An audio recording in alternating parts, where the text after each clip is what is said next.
Qu'est-ce que je pense de cette initiative? Je pense que c'est une excellente initiative. Je pense que toutes les initiatives de base qui ont le potentiel de permettre à des entrepreneurs, à des porteurs de projets de bien développer leur business sont importantes et sont souhaitables. Celle-ci en particulier a la qualité et la caractéristique en fait d'être drivée par un Expresso, qui est un des plus grands opérateurs du pays, et qui donc, par rapport à ce statut-là et par rapport aux ressources dont il dispose, peut débloquer un certain nombre de situations pour les entreprises et pour les porteurs de projets. Donc les opérateurs ont toujours un potentiel particulier dans l'accompagnement des entrepreneurs, ont toujours un rôle spécial à jouer.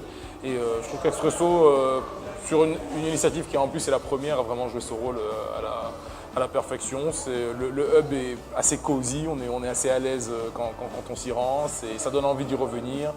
Les entrepreneurs sont des personnes avec de bonnes idées, accompagnés par des mentors qui sont des mentors très simples, très agréables et très intelligents aussi. Donc top initiative franchement. Comment j'évalue au niveau des startups? Ça varie. On a des startups qui sont à un stade... Ça varie en termes en tout cas de stade d'avancement. On a des startups qui sont à un stade d'avancement plutôt bien accompli, qui génèrent déjà des chiffres d'affaires. On a d'autres entreprises qui, elles, sont encore à l'étape d'idée, sont encore en train de prototyper cette idée-là et ont à peine commencé à explorer les différentes opportunités qui existent sur le marché. Mais je dirais qu'il y a une forte constance qualitative dans l'esprit d'initiative, déjà, ce qui est quelque chose d'extrêmement important, dans l'engagement et dans la dévotion à leur projet.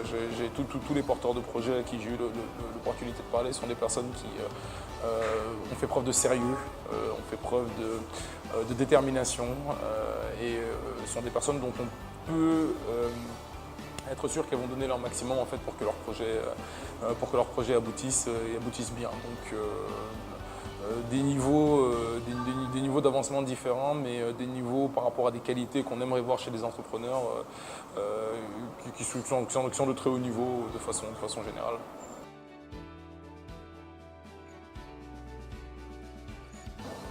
Il y a énormément de choses à dire. Globalement, surtout de beaucoup engager la discussion et la conversation avec leur marché.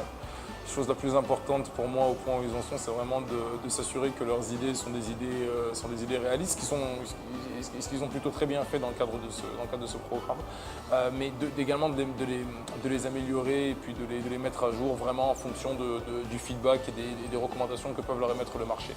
Je pense que c'est la chose la plus importante. Encore une fois, ce sont des personnes qui sont dévouées, ce sont des personnes qui sont sérieuses dans ce qu'elles font. Les entrepreneurs sénégalais sont souvent des personnes un peu réservées, assez timides, etc. On a souvent des personnes qui sont fortes d'un point de vue intellectuel, qui ont beaucoup de qualités par rapport à la technique de ce qu'ils font, mais qui ont un peu plus de difficultés lorsqu'il s'agit d'échanger, de communiquer, de s'exposer. Et le conseil que je leur donnerais, c'est d'avoir cette confiance-là, c'est d'avoir la confiance de savoir que ce qu'ils font peut changer la face de leur vie, de la vie de leurs clients, du pays, et